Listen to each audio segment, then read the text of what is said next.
Jim Hubach for Illini R&R, Rants and Raves, and a lot of mixed emotions tonight. I'm pretty frustrated and disappointed as Illinois went on their first road game of the season to Providence and came away with just a tremendous heartbreaking loss, 60-59. We lose by 1 point to Providence. And I'll tell you, we had our chances to win this game. It was even. We could have pulled it out. Malcolm Hill missed an easy layup right at the end that would have won it. And then Mike Finke missed a follow-up slam dunk that could have won it. They both looked like they were going in, but they didn't. It's just one of those things. And John Gross was hanging his head in disbelief on this one, just a heartbreaker. But Illinois gave it a great try. In the first two games, Illinois was down 13-11 at halftime.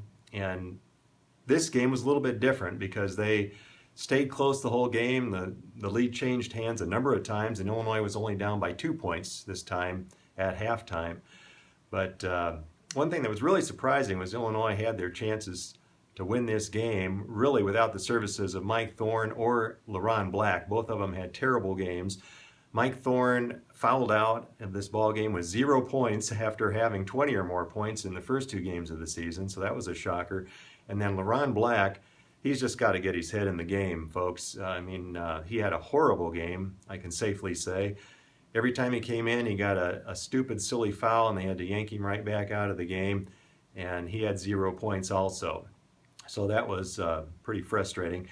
But Alex Austin started the game again for defensive purposes mainly. I think John Gross loves his defense, and he really did a good job on Chris Dunn, the All-American from Providence. Dunn had 0 points at half, and he didn't score his first bucket till 8 minutes to go in the ball game, and he only ended up with 10 points, which is way below his season average. So a good job defensively by the Illini on Dunn, the All-American. And that was one of the bright spots. Another bright spot, Malcolm Hill with a great game, 15 points, 11 rebounds. Jalen Coleman-Lands, the guy with 2 last names, another big game, 17 points. He was their leading scorer. He had 5 threes. And the breakout game from Michael Finke.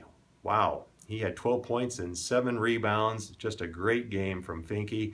And I'll tell you, Jalen Coleman-Lands and Michael Finke are 2 guys that have a great future at Illinois. They really get me excited for the Illini's future. They are going to be good ones. So once again, a heartbreaking loss for the Illini. First road game, and they lost at 60-59, but they got to suck it up and turn around again and play another good team Saturday night. Tennessee Chattanooga coming up. So they just got to get going. Well, I'm going to go curl up in a fetal position, and you guys have an orange and blue evening, maybe a little more blue tonight, but we'll see you next time.